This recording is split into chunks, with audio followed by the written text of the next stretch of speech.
মহা অনিষ্ট হতে যাচ্ছে। শিবু তার বাবাকে ফিরে পাওয়ার জন্য ওই বনে যাচ্ছে, আর ওই তোতা যা বলছে ওই কথাই শুনছে। না না, এটা কিছুতেই হতে দেওয়া যাবে না।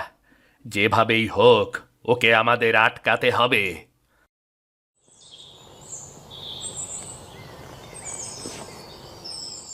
এদিকে রাতের বেলা শিবু ওই গুহায় যাবে বলে তার তোড়জোড় শুরু করেছে। এ কি শিবু, তুই এসব কি করছিস? কাকিমা, আজকে রাতে আমি আমার বাবাকে ফেরত পাবো। কিন্তু সেটা কি করে সম্ভব? আমরা যতদূর জানি তোর বাবা তো মারা গিয়েছে। না কাকিমা, আমার বাবা মারা যায়নি। আমি আমার বাবাকে ঠিক জ্যান্ত ফিরিয়ে আনবো। যাই করিস না কেন, একটু ভেবে চিন্তে করিস শিবু।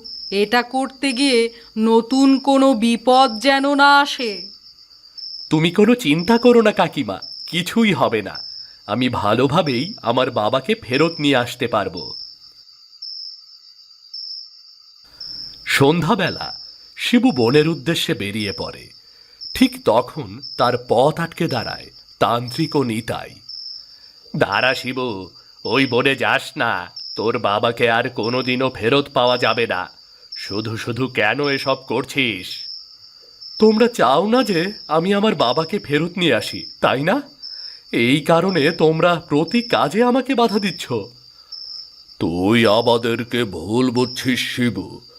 তুই যার মাধ্যমে তোর বাবাকে ফেরত আনতে যাচ্ছিস সে আসলে তোতারূপী ডাইনি।